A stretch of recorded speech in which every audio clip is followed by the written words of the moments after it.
Beth was really angry with me. Her husband, Mark Johnson. How did I know? It was pretty obvious. As we drove home from a party at her friends Lisa and Joe Parker's house, she sat as far away from me as possible, with her arms crossed and a look on her face that could sour milk. Why was she so mad? Well, I guess she had every reason to be upset because I completely ruined her night. I should feel guilty for embarrassing her, especially since she's the mother of our 3 kids. But how did I mess up? I grabbed the wrong key. That's how. The Parkers have a strange twist to their parties, one that my wife apparently went along with without telling me. We had never been to one of their parties before, but after 10 years of marriage, Beth forgot to mention that this party had an unusual ending. All the wives were expected to toss their house keys into a bowl. Then, each husband would randomly pick a key and spend the night with the woman whose key they drew, having a night of fun. When I realized what the party was really about, I nearly lost it. I had never been so mad at Beth. I grabbed her arm and pulled her into the kitchen. Did you know how this party was supposed to end? I demanded, staring into her eyes. She smirked, not an ounce of regret on her face. Yes, I knew. And you didn't think to tell me? I asked, still fuming. No, because I knew you wouldn't agree if I did. She responded, cool as ever, you're absolutely right. I don't agree, and I still have a choice. Let's go home. We can't leave now. It would be rude. You'd put me in an awkward position, she argued. It's just one night. It could bring some excitement into our marriage. I can do without this kind of excitement. I shot back. Let's just apologize and leave. We need some excitement, Mark. I need it. Just one night, and I'll feel desired again. Not just as a wife and mother. I shook my head in disbelief. I'm not interested in this, and I won't let it happen. Now let's go. Ignoring her protests, I dragged her back into the living room, where everyone was gathered around the famous bowl, ready to pick their partners for the night. Beth tried to pull away, but I didn't let go. When I reached the bowl, I made it clear to everyone that I didn't know about tonight's plans and that I wouldn't be sharing my wife with anyone. I dug through the bowl and pulled out our house key, which I recognized by its blue keychain. Holding it up for all to see, I added, my marriage is sacred, and I don't condone this. There were a few grumbles from the crowd, but I didn't care. I turned to Beth, who was livid, her face flushed with embarrassment. I gave her an ultimatum. Beth, it's your choice, but decide now. Come with me and leave this nonsense behind, or stay and never come home. I'm leaving. The entire room fell silent as all eyes turned to my wife. After a tense pause, she spoke, her voice tight with frustration. I'm sorry for my husband's behavior, she said to the group. I'd love to stay, but I suppose it's best if I leave. Begrudgingly, she followed me to the car. You're insufferable, she hissed as we got in. How could you embarrass me like that in front of everyone? We'll never be invited to one of their parties again. Embarrass you? What about how you embarrassed me by not telling me you planned to sleep with another man tonight? Well, you could have picked another woman, and we both would have enjoyed ourselves. I don't want another woman, Beth.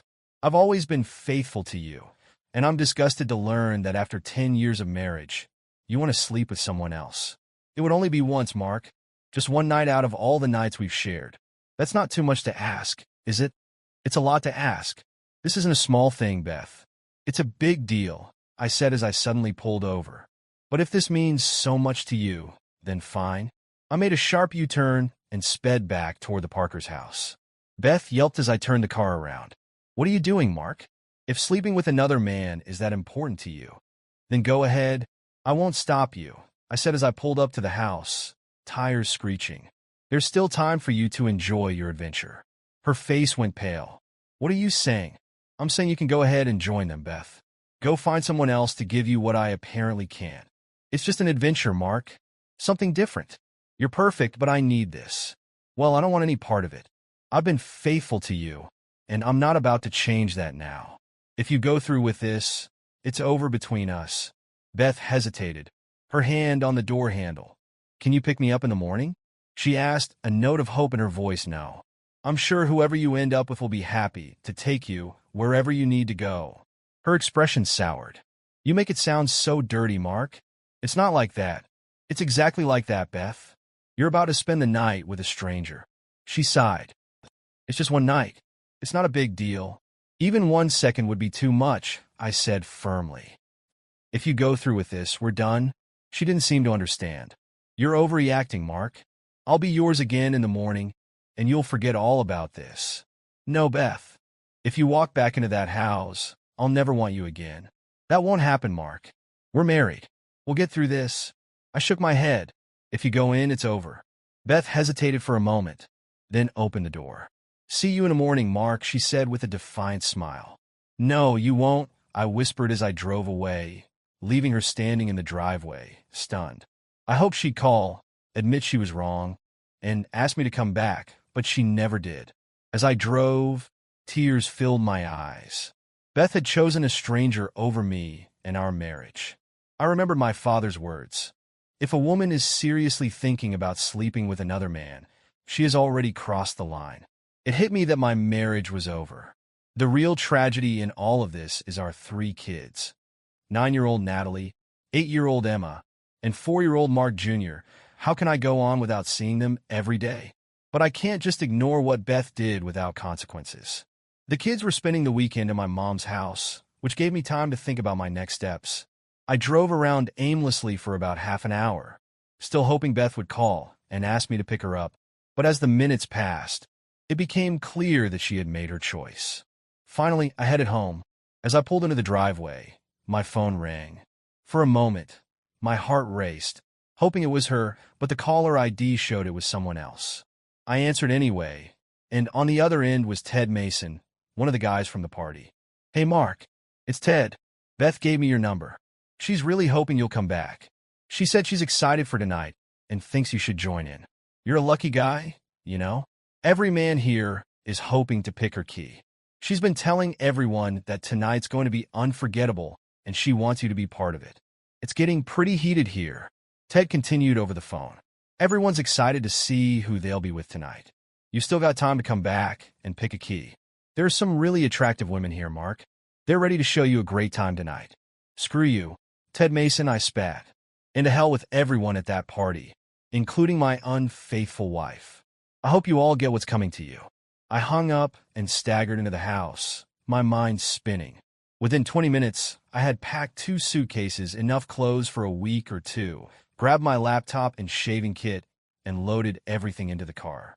After rummaging through some drawers, I found our marriage certificate. With a grim satisfaction, I tore it into 4 pieces. Then, I grabbed a hammer and flattened my wedding ring. It took several hits, but when I was done, I placed the ring and the torn certificate on Beth's pillow. Locking the front door behind me, I drove off into the night. I planned to find a motel a few miles outside of town, but first I drove by the Parker's place one more time.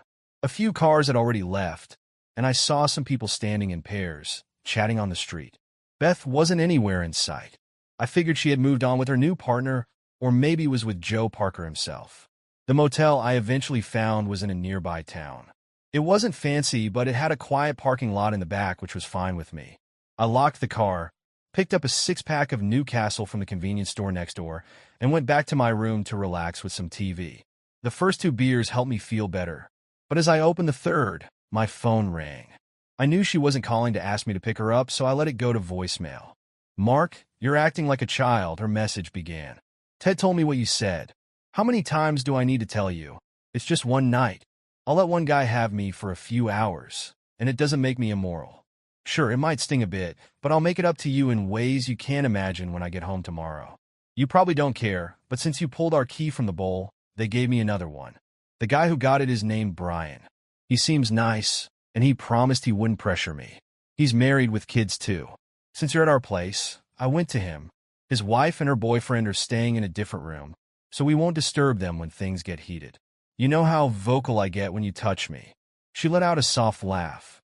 Mark, I know you're upset, but I promise I won't let him do anything we haven't done. I told Brian we should keep it simple, maybe stick to the usual positions. He's been with me a few times. Mostly missionary, but we might mix it up a little. He agreed, especially since it's my first time with another man. He'll drive me home tomorrow, and I'll shower and freshen up before I come back to you. No leftovers for you, baby. Sweet dreams, love. Get ready for some excitement when I see you in the morning. Love you, Mark. Listening to her message broke my heart. How could I have married someone so foolish and immoral? Sure, Beth had always been a bit scatterbrained, but I thought it was part of her charm. Now her recklessness was going to cost her everything. Her life, her husband, and probably her kids. She didn't understand that I couldn't just forgive her after she let another man have her and showed it off to me. I should have ignored her message, but I couldn't help myself. I dialed her number, and she picked it up after the third ring. "Hey, babe," she cooed. "Brian and I just got into bed, so I can't talk long. This is the last time you'll hear from me. You have no idea what you've done, but you're about to find out. Enjoy your night with Brian, because when you wake up tomorrow, our marriage is over. Got it? You're finished." Her voice faltered. "Mark, what are you saying? Don't be like that. I never thought I'd say this, but I hate you more than I ever loved you. Expect to hear from my lawyer next week." And with that, I hung up. The phone rang again. It was her. I let it go to voicemail. "Mark," she began, her voice cracking. "Why are you doing this? How can you say those things to me? I'm your wife. Can't you just let me have this one night? Brian and I are just getting started, and now you're ruining everything. I don't even know if I can enjoy being with him now. We're not getting divorced. I'll be home tomorrow, and we can talk this out. I'd come home now, but I promised Brian I'd be with him tonight. Please, try to understand. He got my key, and I told him he could have me. I can't go back on that now." She paused, and I heard her speaking softly, presumably to him. "Oh God, yes, Brian's ready. I have to go. I love you, Mark. I'll always love you. See you in the morning."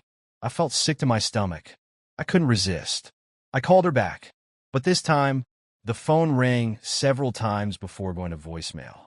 Clearly, Brian had already claimed her. I left her a final message. "Beth, it's clear you're with him now. You're enjoying everything he's giving you, all the new sensations. You've broken my heart, and I'll never forgive you for it. You've kept your promise to Brian, but you couldn't keep your vows to me. You're nothing more than an adulterer now. From here on out, you can be with as many men as you like, but you've lost me forever." Beth never called back. I knew why. Once she was involved with a man, she became consumed. Nothing else mattered. I wasn't sure if she even listened to my last message. Either way, it didn't matter. Our marriage was over. I downed the rest of the six-pack, trying not to think about Beth lying in bed with Brian. I didn't want to imagine her doing all the things she used to do with me. But I knew she would. She was always vocal during sex, and tonight would be no different. The beer finally took its toll, and I passed out, tears still rolling down my face. I woke up a few hours later, the harsh reality hitting me again. My wife had betrayed me, and I had to figure out a way to protect my kids, get rid of her, and make everyone at that party pay. We lived in Norwood, Mississippi, a pretty little town along the Gulf Coast. Fortunately, Mississippi allows divorce for adultery, which might help me avoid paying child support and possibly gain custody of the kids. I needed a good lawyer, a really good one. I took a shower, got dressed, and called my mom around 7:30 to tell her what was happening. She was just as shocked as I was about Beth's actions and promised not to say anything to the kids for now. I told her I'd pick them up once I had everything sorted out. It hurt to admit it, but I knew Beth would probably get custody of them, at least for a while. She'd always been a good mother, but after last night, I couldn't think of her the same way. After hanging up with my mom, I headed to a nearby diner for breakfast. Just as I was about to park, my phone rang again. It was Beth. I ignored it, but she called again. When I didn't answer, she left a voicemail. Through sobs, she said, "Mark, please answer the phone. What do you mean you might never see me again? What's this about divorce papers? You can't leave me, Mark. I won't let you. Our kids need both of us. How could you tear up our marriage certificate and throw away your wedding ring? You vowed to wear it forever. I didn't think you'd take it this far. I love you so much, Mark. I just needed that special night with Brian, and it was amazing. He made me feel alive again. I'd forgotten what it was like to laugh and scream at the same time. But as incredible as it was, you're my man. You're the only one I want. I can make this right. Please come home, and let me show you how much I love you." Her voice cracked again, and she started crying harder. "Why can't you understand, Mark? I just needed one night with someone new, someone who wanted me. It felt good to know another man found me attractive. You don't know how much that means to a woman my age. But it was just sex, Mark. That's all it was, just a few times. I'll never do it again. Let's talk. You and the kids mean everything to me. I stood outside the diner, stunned. Had she harbored these thoughts throughout our entire marriage, only to suddenly act on them after a decade together? Beth was still a beautiful woman, shoulder-length dark brown hair, piercing blue eyes, and a figure that turned heads. Her hips had widened a bit after 3 kids, but she still attracted attention wherever we went. What was all this talk about needing to feel desired by another man? I had always shown her how much I loved and desired her. I often surprised her with flowers and took her out on weekly date nights. But apparently, none of that mattered. She had wanted something new, something thrilling, and in doing so, she had destroyed everything we had built together. I couldn't forgive her for that. I went inside the diner, ordered some coffee, and sat there, staring out the window as the reality of the situation continued to sink in. Beth's betrayal wasn't just physical, it was emotional. She had torn apart our family, our trust, and the life we had built together. And for what? A night of feeling desired by a man she barely knew? It was incomprehensible to me. I knew what I had to do next. I would hire the best divorce lawyer I could find, one who would fight for me to get custody of the kids and make sure Beth faced consequences for her actions. Mississippi law worked in my favor when it came to cheating, and I would use every option available to ensure she didn't get off easy. After finishing my coffee, I went outside, took a deep breath, and called a lawyer I had heard about, a tough attorney who specialized in divorce cases. It was time to take the next step. Beth was still a beautiful woman, with shoulder-length dark brown hair, light blue eyes, and a great figure. Her chest wasn't too big, but it wasn't small either. Yes, her hips had gotten a bit wider after having 3 kids, but she still caught the attention of men everywhere. So, why was she suddenly talking about needing to feel wanted by another man? I had always shown her how much I loved and wanted her. I often surprised her with flowers, and we went out on weekly date nights. We were a couple that had drifted apart, at least not from where I stood. I always thought we had a good marriage, a strong connection. I even bought her alluring lingerie and affirmed her beauty and my love for her daily. Until last night, I believed our sex life was fulfilling. We made love at least 3 times a week, and she always reached multiple climaxes. What could I have possibly overlooked? Despite losing my appetite, I entered the diner, found an empty table, and ordered scrambled eggs, toast, and black coffee. I barely touched my meal, but went through at least 6 cups of coffee. I had never felt so adrift, so hollow, so utterly defeated. I'd heard people talk about wishing for death, and now I understood why. The only thing keeping me from sinking into total despair was the thought of my children. I had to keep going for them, to navigate the mess Beth had created and carve out a future for us. That realization gave me strength. I had to persevere. I just needed a plan. Beth called me nonstop that day, but I sent every call to voicemail. She pleaded for understanding, but not once did she apologize. There was no admission of guilt, just an insistence that she needed that one night. And my job was to support her. According to her, they'd only had sex 3 times that night, and once in the morning. That's it, she said, as if that made it easier to forgive her. She also mentioned that she might not have turned off her phone in time and was worried I might have hurt her with Brian. She hoped I hadn't overheard too much. I had to admit, she knew how to make things worse. I couldn't believe how foolish she was. The only good thing in this situation was that I had enough audio proof of her cheating to use against her in court. I wasn't sure if it would be enough, but it was definitely damaging. Tomorrow, I would start taking action. I would look for a good lawyer and gather all the information I needed. Then I went to visit my kids at my mom's house. She mentioned that Beth had already called to check on the kids and asked where I was. Mom told her I was devastated and didn't want to speak to her. Beth apparently broke down in tears, saying she didn't understand. My mother reassured her that no man would accept his wife flaunting a night with another man in his face. Beth then asked if she should pick up the children, but Mom advised her to let them stay a few more days until things settled. The kids were thrilled to see me and asked where their mom was.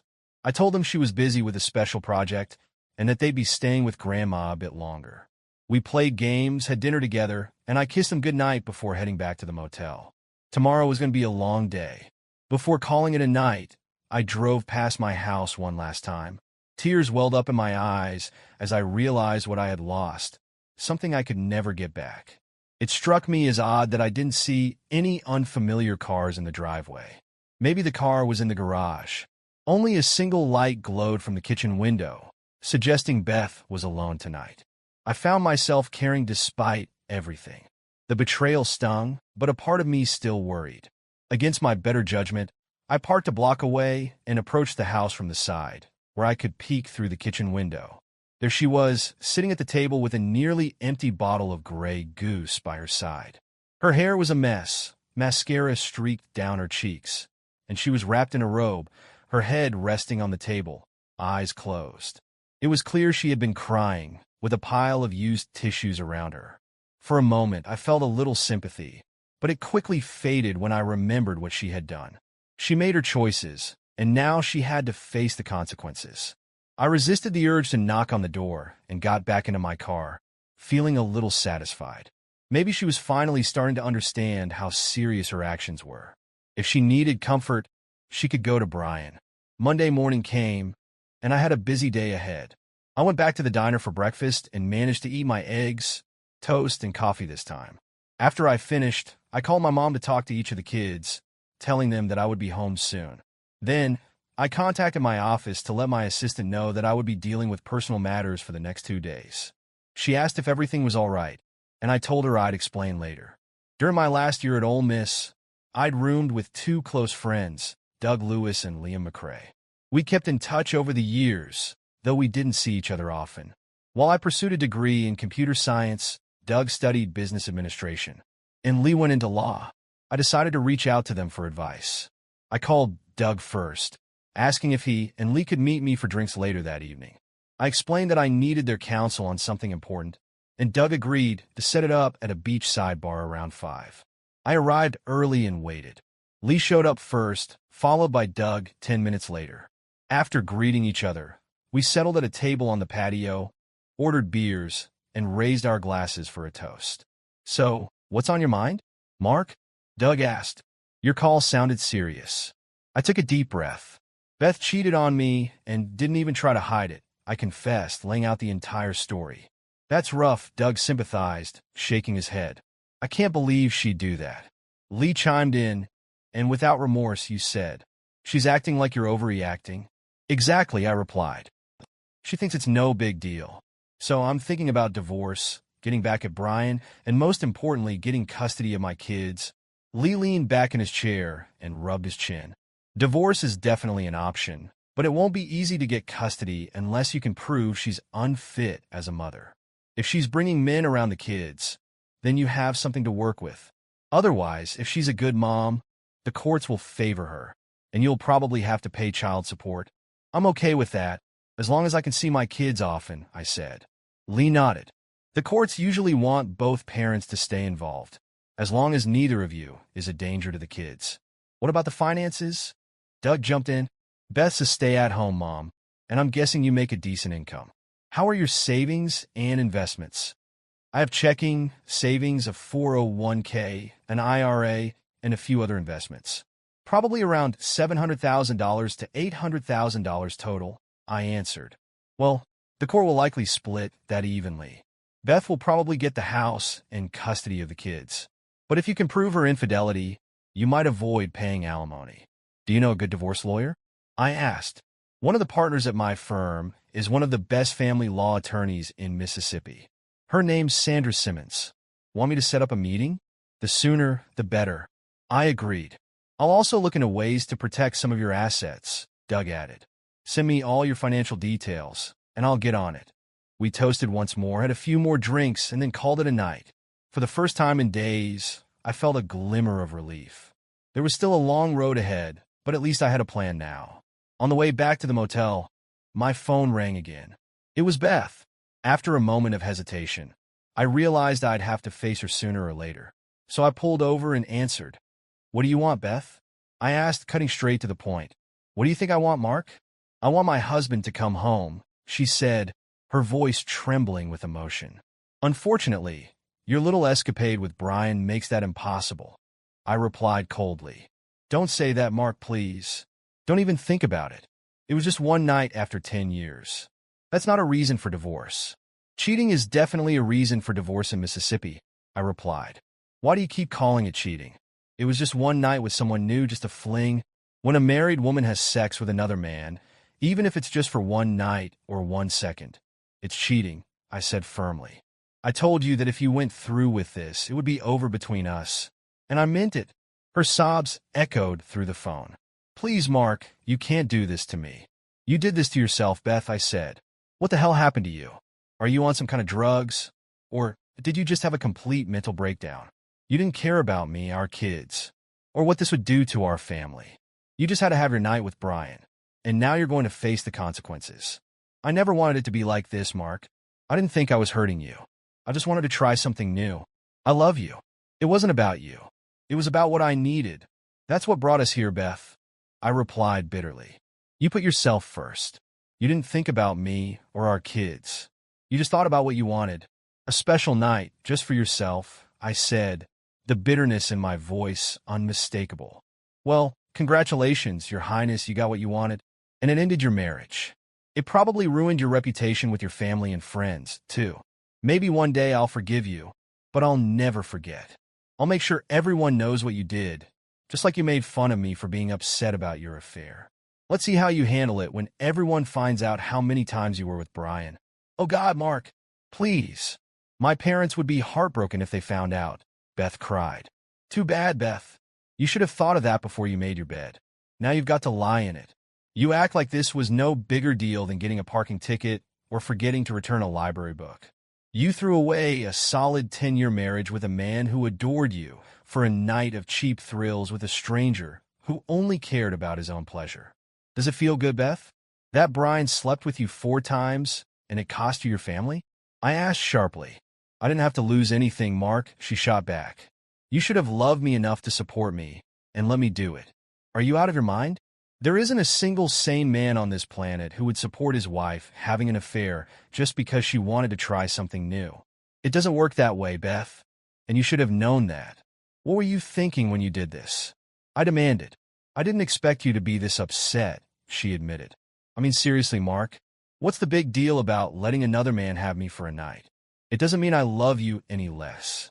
I've heard about couples hooking up at the Parkers' parties, and it intrigued me. Why can't a husband or wife have a fling with someone nice and safe, enjoy the experience, and explore new sensations? I stared at the phone in shock as she kept talking.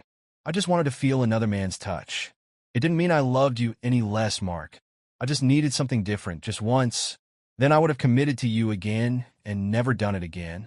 But that shows you didn't respect me, I said, my anger rising.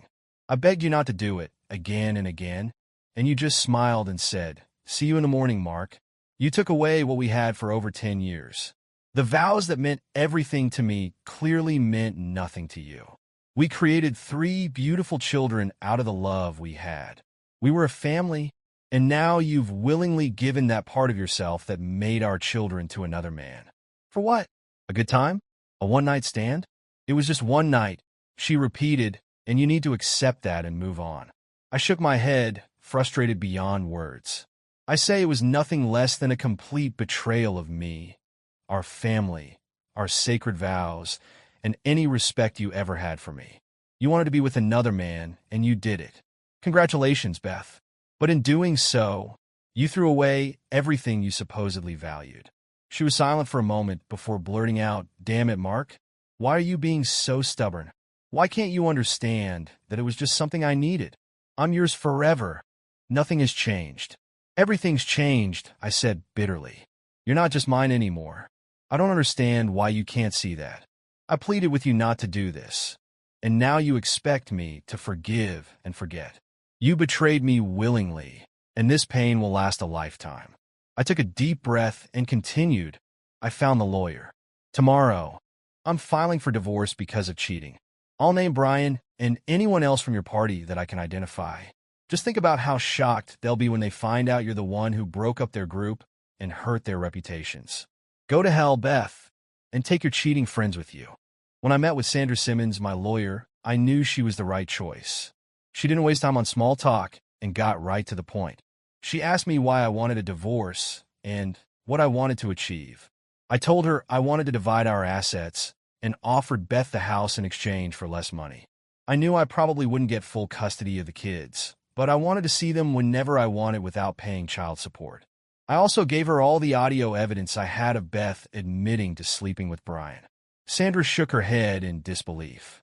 Your wife was careless, admitting to her affair in a way that could be used against her in court.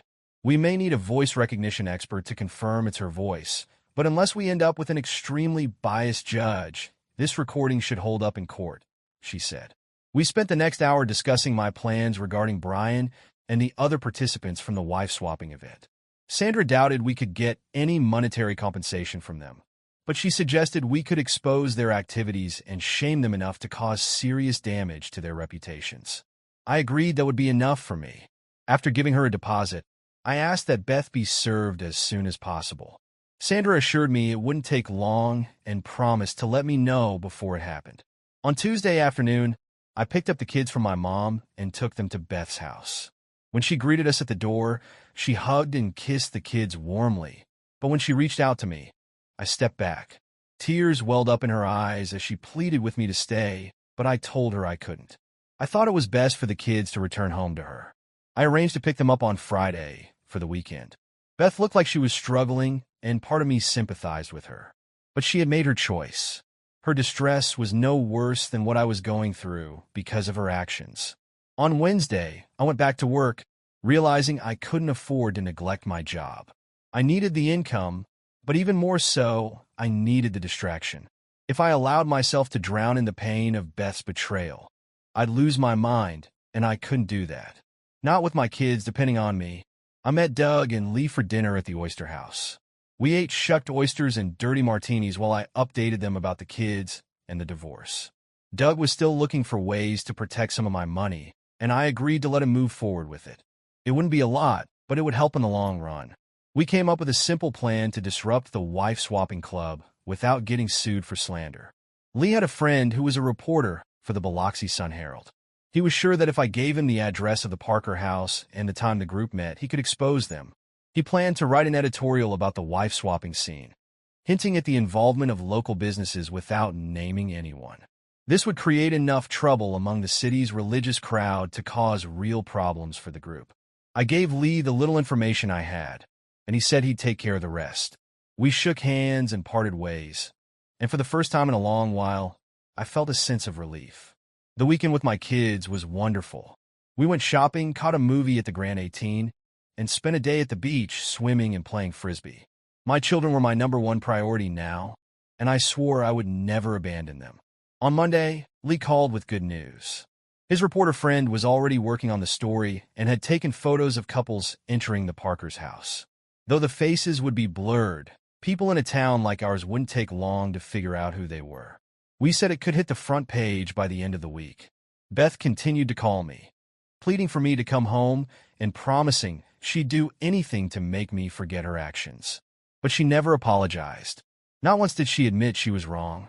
By Wednesday, my lawyer informed me that Beth would be served with divorce papers on Friday. Doug also called with more good news. He'd managed to move about a third of my money into accounts under my children's names, protecting it from any future claims. That same day, Lee told me that his friend had staked out the Parker house and was ready to get more photos at the next wife-swapping event, scheduled for Friday night. He also wanted to interview me for the article. I agreed, feeling a sense of closure starting to take shape. On Friday, my lawyer called around 2:30 to confirm that Beth had been served. I knew what was coming next, and sure enough, my phone rang within minutes. "Hi, Beth," I said calmly, knowing what she wanted to discuss. "What did you do?" "Mark," she said angrily. "I filed for divorce, like I said I would," I replied, keeping my voice steady. "And I told you there will be no divorce.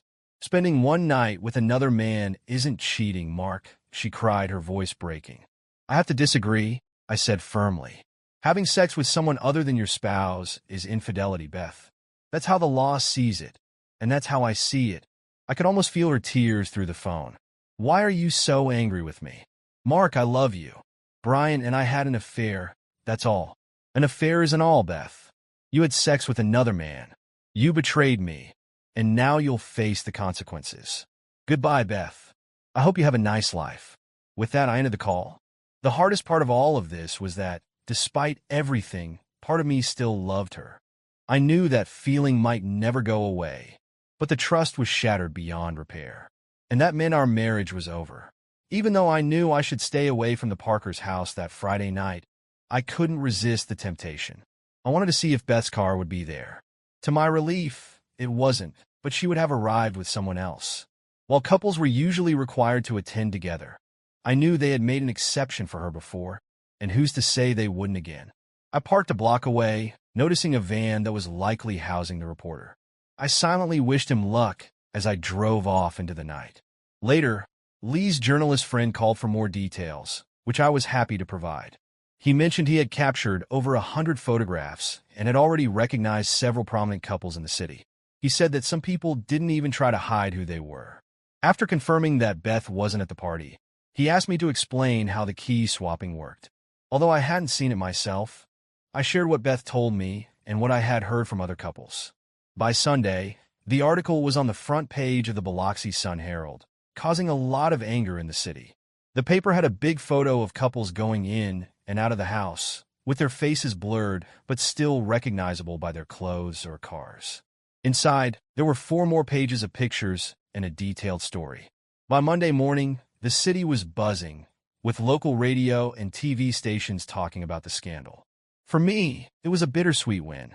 The religious community was protesting, civic leaders were upset about the city's bad reputation, and lawsuits were everywhere. But all I could think about was the pain Beth's betrayal caused me. Beth kept trying to make things right, but it didn't work. Our divorce was finalized, and I got joint custody of the kids. She had them on weekends, and I had them during the week. It wasn't perfect, but it worked. In the end, I didn't share the audio of her confession with her family and friends, so she didn't have to feel embarrassed about that. As for the couples from the key parties, some got divorced and moved away, while others just disappeared from social events. Beth started dating again, but it was clear she still didn't understand why what she did was so wrong. I went on a few dates with different women, but I never found anyone I wanted to settle down with. Some wanted to move in with me, but I wasn't ready to give them a key to my home. Second story. I recently found out that my boyfriend, 32, of almost 6 months, was unfaithful to me, 28. It may not seem like a long time, but we had already met each other's families. I attended his grandfather's funeral. We exchanged "I love yous," and we talked about moving in together and our future. As I write this, I can't help but feel foolish for not seeing the warning signs. Now, here's the important part. After we got home from the funeral on Saturday night, I went to the bathroom and noticed a tampon in the trash that wasn't mine. When I asked him about it, he claimed it belonged to a friend's girlfriend. It felt strange, but I let it slide since it was an emotional day. The next day, he left for a work trip, and I decided to do some digging. I was furious and confronted him, but he blamed it on his friend. I then searched for his name in a Facebook group where women share information to protect each other from unfaithful men. I found a post from July and left a comment asking the anonymous poster to message me. She did. She told me they met in May and had been in contact since then, including video calls and texts. She lives in Baltimore and said he visited her the weekend. He told me he was going to a game. They went out the night before, stayed at his hotel. What made it worse was that I was also in Baltimore that weekend for my grandfather, who is in care. I thought it was strange that we weren't together, but he originally said he was going to see family and that his friends were going to the game. At the last minute, he said he was going alone. After the game, he met my family and shook my father's hand. It made me sick. I even stayed the night at his family's house, and he acted as if nothing had happened. Last night, he came to my house, crying and claiming he loves me. He wrote me a note and said that sometimes men can love one person but seek out others. I'm not buying it. I'm grateful to the woman who told me the truth, but I feel empty and confused. Why can't one woman be enough? Why do some men feel the need to be with multiple women in different cities? It feels wrong. Am I to blame for being too trusting and moving too fast? I'm so sad. Let's go. Here is my story. Today's story is about receiving an email from one of my business competitors. When I opened it, I was shocked to see a picture of my wife attached. What I saw, I could not accept, and I could never imagine my wife as a cheater. Well, my friends, let's go to the story and see what was in that email. When plotting revenge, first dig 2 graves. I first heard this saying at the ripe old age of 25, when an early career mentor offered the sage advice in an attempt to diffuse my anger. He was successful. A few weeks later, when I looked back on the affront, I realized that it had indeed been minor. The advice stayed with me, and numerous times after, when feeling attacked, I would take comfort in the words. In fact, I ended up using it as something of a safe spot, convincing myself that I was being the mature professional by letting go of the slight, whether it was perceived or real. Update: I met my wife, Mary Helen, whom I simply call Helen, when I was 27, and she was 25. We hit it off pretty fast, finding we shared the same likes and carried similar opinions in most areas. It helped that she was a very attractive young woman that met most of the characteristics I like. She is tallish, 5'8", and slender with long, lovely legs. She has a cute smiling that always disarms me. Similarly, I think she likes how I am put together. She is always quick to say that she likes bigger guys, and at 6 and 190 pounds, I certainly fit that description. Still, I would call myself more rugged than handsome. Quite happy to have her as the looks winner in the family. Our dating progressed to the serious stage quite swiftly, as I think both of us were ready to settle down. So, 133 months after our initial introduction, we were standing at the altar of the Catholic Church, saying our vows. The next 7 years seemed to fly by, and we were blessed with 2 wonderful children, our son Greg and our daughter Sally. Things seemed near perfect, and besides success in our family life, my career was also doing quite well. I had left the corporate world 2 years after we got married, and with Helen's full support, had started my own business. Amazingly, it had proved successful almost from the start, and we were now doing quite well. Actually, we were doing better than well, which had allowed my wife to quit her job and concentrate on the family. In addition, she was active in the church and did some volunteer work with several nonprofits. For fun, our success had also allowed us to afford nice things. And during our marriage, we had progressed from our initial apartment through a starter home to the large residence we now enjoyed. It had been almost a perfect run. And looking back, I should have paid more attention to how good things were going. I first met J.D. Thornton at a customer function. They were having a reception for key suppliers, and we were introduced by the VP of Procurement. We engaged in a brief conversation, and I learned enough to know that he wasn't a competitor, but that he was quite full of himself. It became almost comical to listen to him talk, and several times when glancing at the customer, he winked at me to let me know he thought the same. After that, months went by, and I had completely forgotten about him, when one day, I got a call from him on my cell phone. "Hey man, this is J.D. Thornton. Remember we met a while ago?" He belted out quickly, bringing back the memory of our brief conversation. "Hello, what can I do for you? I wanted to see if you were available for lunch. I have a business idea I'd like to discuss that I think could be beneficial for both of us," he explained reluctantly. I agreed, and the following week found us in a booth in a small out-of-the-way diner. We had just sat down when he got a phone call. And quickly, he was in the middle of a loud conversation. While annoyed at the distraction, it did give me an opportunity to size the man up. I guess JD was around 40, and he looked to be a couple of inches taller than me. In total, I took him to be a man that was more focused on business than his appearance. "Sorry about that," he mumbled when he ended the call a couple of minutes later. "Yeah, no problem," I replied, then continued, "What do you have in mind?" "Let's order first. I'm starved," he answered. He waved the waitress over, and when she left, we idly chatted about random things until our food arrived. Only when we were almost finished did he broach the subject of the meeting. "Look, I think between our 2 companies, we have the capabilities to replace the supplier for the Neptune product line. You have a solid supply chain for the technical components, and my fabricators in Mexico can bring in the structural elements very cheap. I'm thinking we join up and see what we can do," he explained. Surprisingly, his idea had merit. A lot of merit, actually, and I sat up in my chair as the potential sank in. We spent another hour discussing the concept, and then agreed that we would spend some time the following week getting into details. For the next few days, I pulled together some information to get prepared and also did some back-of-the-envelope calculations on the idea's potential. Conservatively, it looked like I could add 30% to the income of my business, and the best part was it could be done with almost no investment. The meeting the following week went well, and we put together a straw man of the new venture, including the business structure. We talked about approaching the customer and presenting our plan. But JD was adamant that we wait until we had developed it further. We agreed that the next step was due diligence on the supply chain, so as soon as we finished, I set up meetings with my key suppliers. Over the next month, we met with them, and although I thought it would be prudent to visit his fabricators in Mexico, JD wanted to wait until we finished the technical due diligence. So far, things had gone exceedingly well, and my enthusiasm was evident to Helen. I had been holding off telling her about the opportunity until it had more legs, but finally I was forced to. "What's got you so giddy?" she asked, then added, "You've been buzzing for weeks." I started to laugh from her description and then explained, "I'm working on a new business idea that I think will be very good. It should make us a lot of money. Don't you think we have enough money?" she asked, although I knew part of it was meant as a tease. "Keeping you looking good is expensive," I said instantly, knowing I chose my words poorly. "Oh, really?" she replied as her left eyebrow arched. "Sorry, that didn't come out right," I followed. "I would hope not," she said, fighting annoyance. Later that night, as soon as the kids were in bed,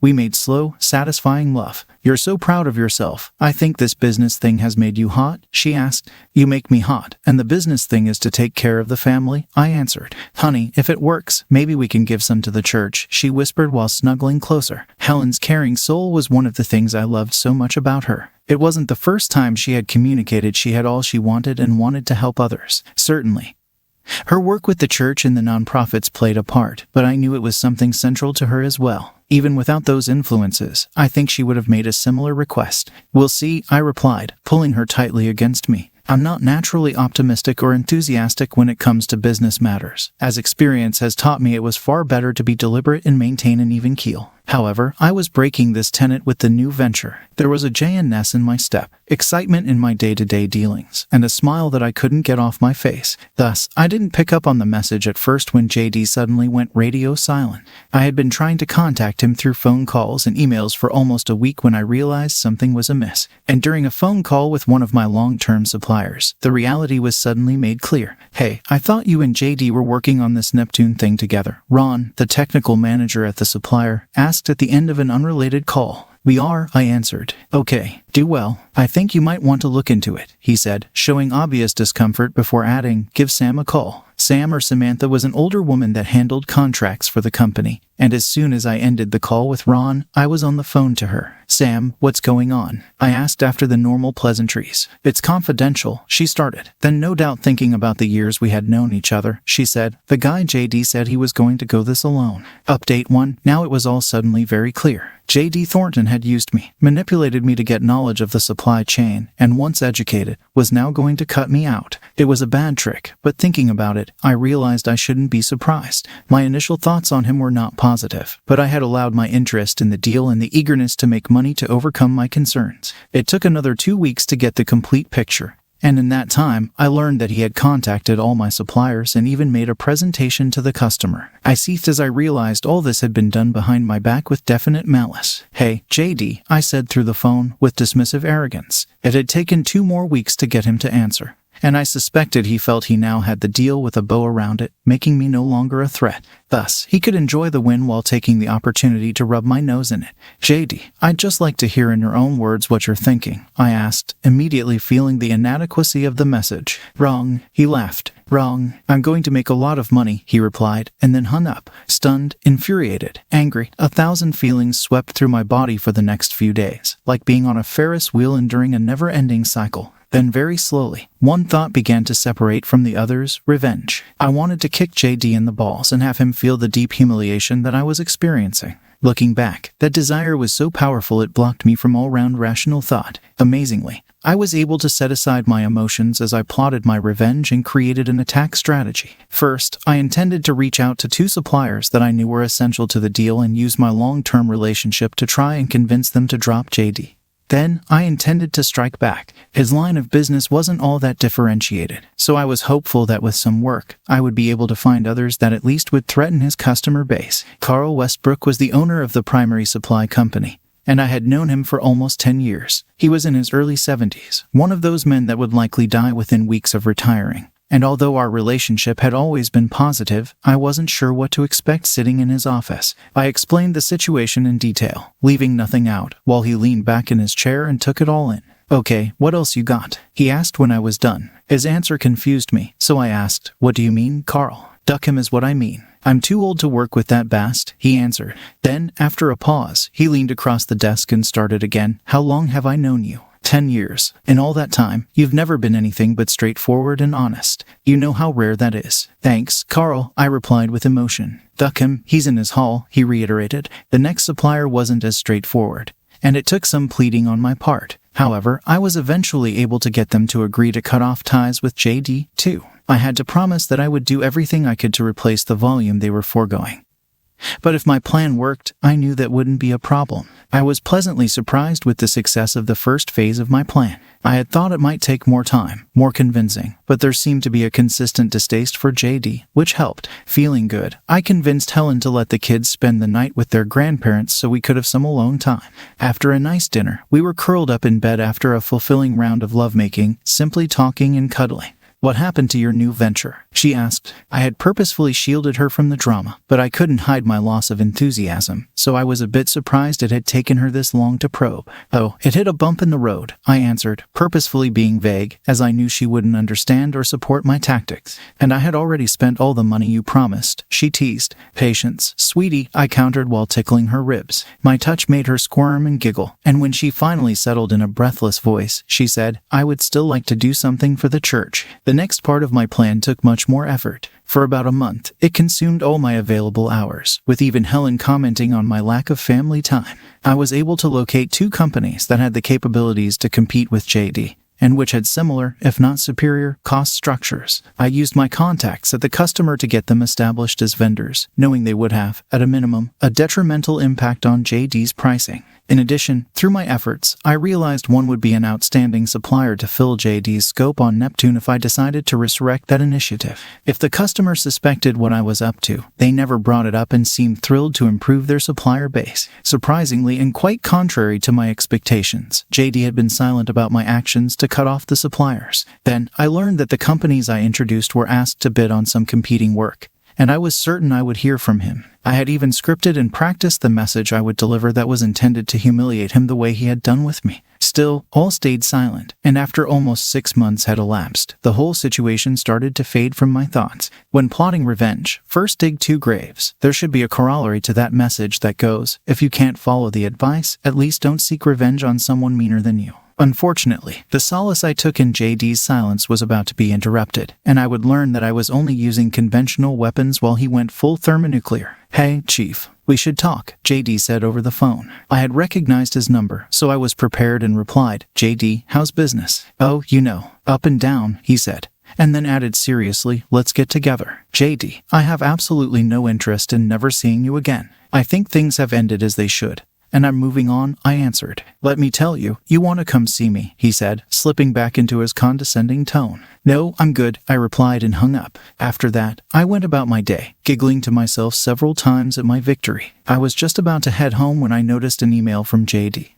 Opening it, I was stunned to see a picture of my wife attached. Helen was standing with her back to the camera, but partially turned so the side of her face was shown. There was no question it was her, but what made it shocking was that she was dressed only in a black thong. The setting, however, wasn't our house. I didn't recognize any of the furnishings or the color of the walls, which left me confused about what I was seeing. However, slowly the reality started to sink in, and knowing it was coming from JD, I suddenly felt it must be sinister. Several times I reached for the keyboard, but each time I backed away. I needed to know more, to somehow gather more information and collect my thoughts before I replied. For that reason, I merely turned off the computer and left for home. On the drive, my thoughts went to my wife's involvement, and I hoped that she would rush to my arms and explain it all away. However, when I walked in the door, both wife and kids acted like it was just another day. My wife was all smiles, and the kids crawled into my lap after dinner while we watched a movie. Later, after she had cleaned the kitchen, Helen joined us with a glass of wine and engaged me in her normal discussion about all that had happened that day. However, while she spoke, my mind refused to let go of the vision of her in the picture. "What else has been going on?" I asked, although it was a first attempt.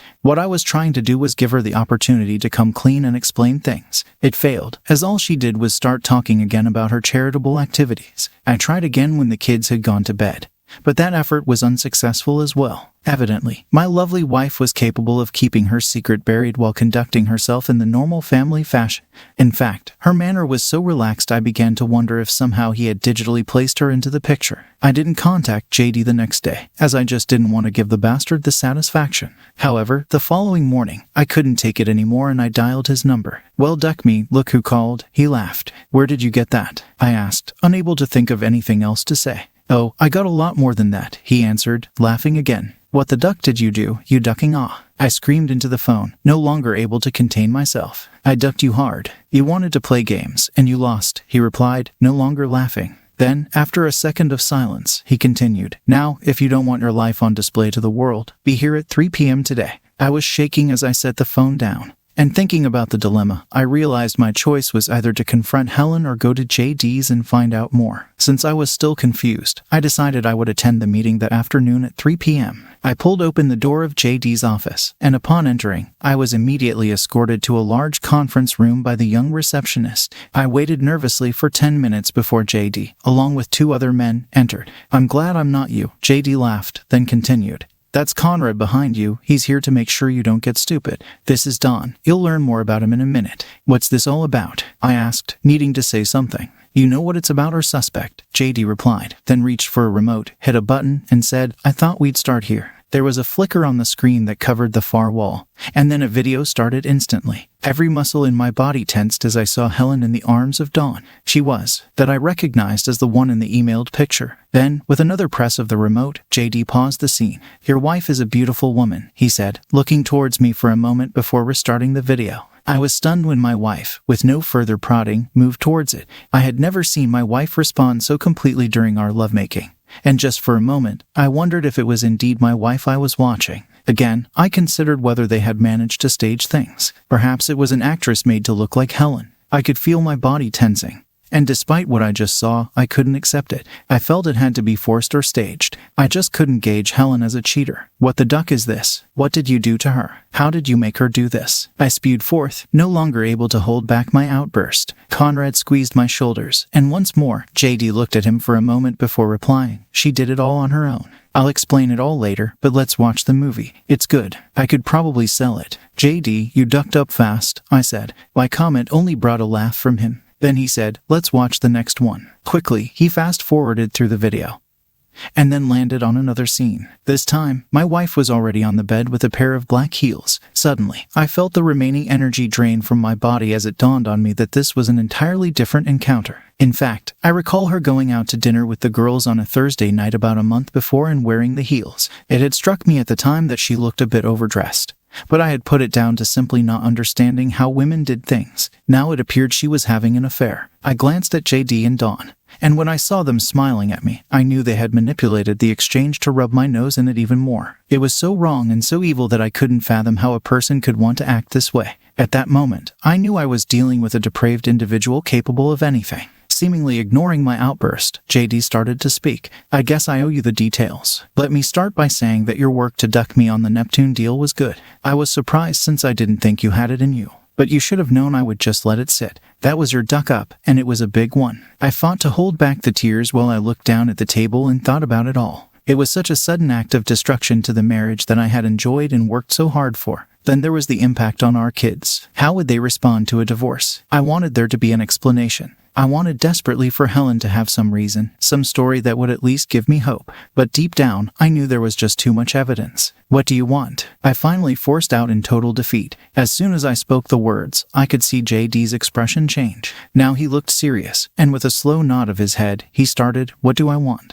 You ducked with me, and I won. Then why am I here?" I said angrily. "You're here so I could see the look on your face," he replied. Then, after a deep breath, he started again. "But now that you know I won, I have a proposition for you." "What?" I asked. "I've got enough video of your wife that it would ruin her and embarrass you and the rest of y'all's family. Needless to say, the church wouldn't be amused. Now, I'm willing to trade all the stuff to you in exchange for you signing over your business," he explained. "Duck you," I replied. "I'd understand if you said no. Of course, that probably means divorce, especially when all the material gets out. But who could blame you since she turned out to be such an easy ducking slot?" It'd be messy, and your kids would learn the truth when they got older. Also, you'd look like who couldn't keep his woman, he taunted. When I didn't reply, he continued, now, if you see it my way, you'd at least get out with your dignity. Of course, losing the business hurt, but you could start again. JD, you are the most ducked-up person I've ever known. What if I go to the police? I threatened. You aren't going to the police. Now, think about it tonight.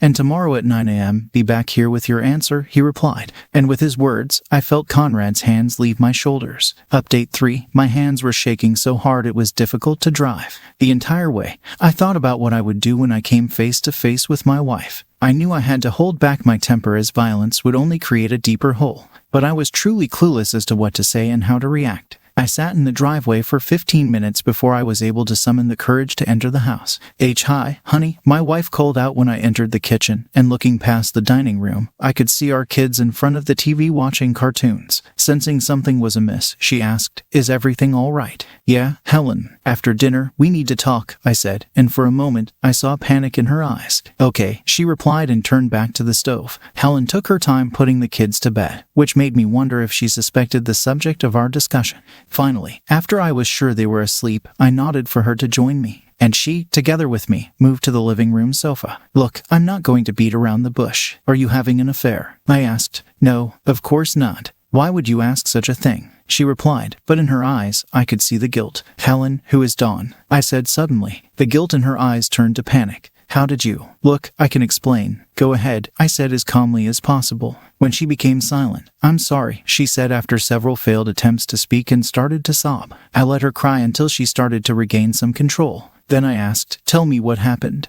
I met him at church, and I don't know. We got to know each other. And it just happened, she forced out. You had sex with him? I clarified, and she nodded her head. So, how long has it been going on? I whispered. There were several seconds of silence before she whispered back, too many. Do you love him? I made myself ask, wondering which answer was best. No, she replied instantly. No more, Helen, I said and started to rise, suddenly feeling exhausted. How did you know? She asked. I just did, I said. The drive to JD's the next morning was the hardest thing I had ever done. I had decided to sign over the business, deciding that dragging everything out into the open served no purpose. If I was going to divorce Helen, I far preferred to do it quietly. However, I was deeply concerned about my kids first and then employees. Many employees had been with me since the start, and I had no belief that JD would treat them fairly. What's the answer? He asked, dispensing with formalities as he brusquely entered the conference room with Conrad right behind. I'll let you have the business, but I want all the stuff, everything, I told him. I thought that's what you'd say. So it's all in that box, he said, nodding towards a container at the end of the table. Then he added, I've got no use for it anyway. I've seen it enough. Then he pushed a piece of paper in front of me. Even though I knew I should probably consult an attorney, I just wanted it over. Reading through it quickly, I saw that he had structured the transaction as a payout of earnings that I knew would never come but which provided him with tax cover. I signed it. JD was smiling at me, and I was about to leave when he said, before you go, take the disc marked number 34 and watch it.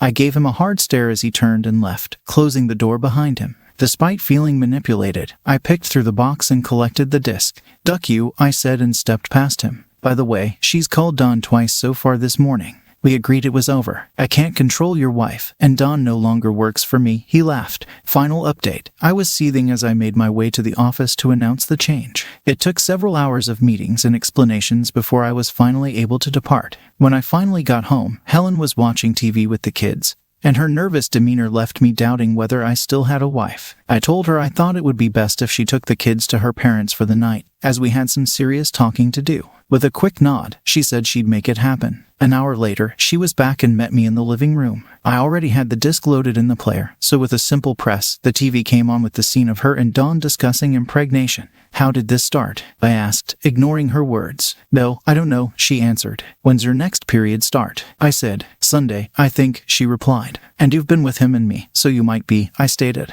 Yes, she answered softly. Let me see your phone, I demanded. After working through the screens, I got to the recent calls and saw that 5 connections had been made that day. Is this his number? I asked. Yes, she said in a voice barely above a whisper. I could see her body start to shake. Did you see him today? I demanded. No, she answered emphatically, as if somehow it absolved her of all her sordid indiscretions. Why did you talk to him? I asked. I wanted to know what was going on, she replied. It took 5 calls. I asked. What else did you discuss? I don't know, that's it, she answered nervously. Really? You didn't ask him if he was in love with you? You didn't tell him you were in love with him. You didn't ask him about his past child. I fired at her rapidly. I remembered the intimacy she had shown in the tapes, and knew to her, their connection was more than casual sex. The look she gave me let me know I had been correct. And some or all of the things I had stated had been discussed. "I'm sorry," was all she could force out. "Let me tell you what happened," I started, but paused so she could wipe her eyes, then continued as calmly as I could. "Remember that business thing I was working on a few months ago? Well, I was working it with a guy named J.D. Thornton. He tried to cheat me, and when I found out, I did some things to get even.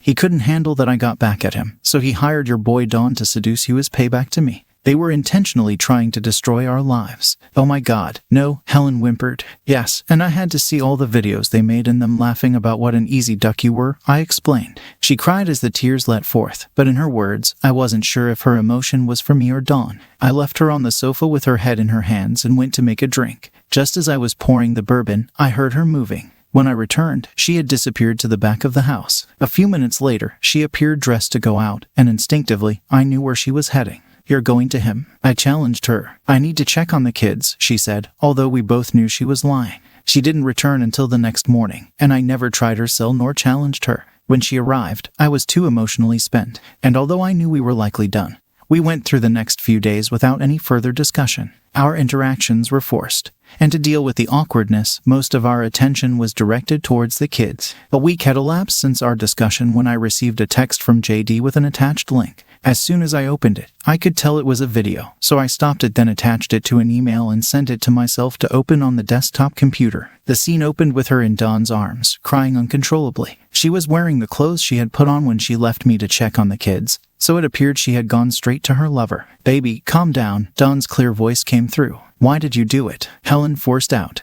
"Don't worry, it's okay," he answered evasively. "Don't leave me." "What if I'm—" she started but stopped mid-sentence. "Are you?" he quickly responded, as a smile came to his face. "I don't know, maybe," she said. The video continued. Surprisingly, she followed his direction, and they started the same as they did before. I moved out a few days later, never even bothering to tell Helen. I saw the recent tape. There really was no point, as in the end, it was just more of the same. Dawn cut off all contact with her, which set her into a tailspin, and she actually followed him to Las Vegas to try and keep things going.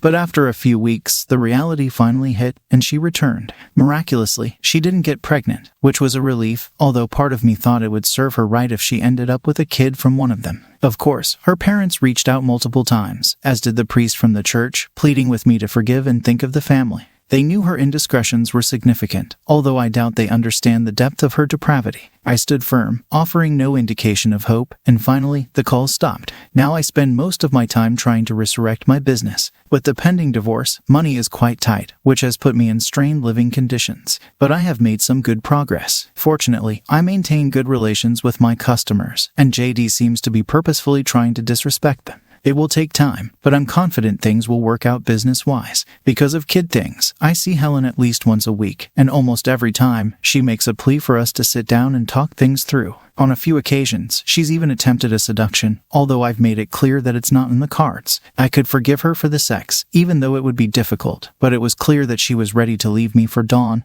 and that's not something I can forget. So much change so fast has been very hard to accept, and I seem to live in an emotional roller coaster world. Unfortunately, a little voice in my brain continues to whisper a message that everything started because of my need for revenge and that my wife is an unfortunate victim of these events. So remember the prophetic words of wisdom. When plotting revenge, first dig 2 graves. Thank you for being a part of our journey, and we look forward to sharing more powerful stories with you in the future. We encourage you to subscribe to our channel and stay connected with our community. Remember, this channel exists because of your support, and I want it to be a place where we can all come together, learn, and have a great time. Your feedback is vital, and I appreciate every single suggestion and comment you provide. Take care of yourself, and see you soon. That's the story. If you liked it, please support us with a like as well as subscribe to our channel. Write in the comments what you think about the story. Thank you for being here with us.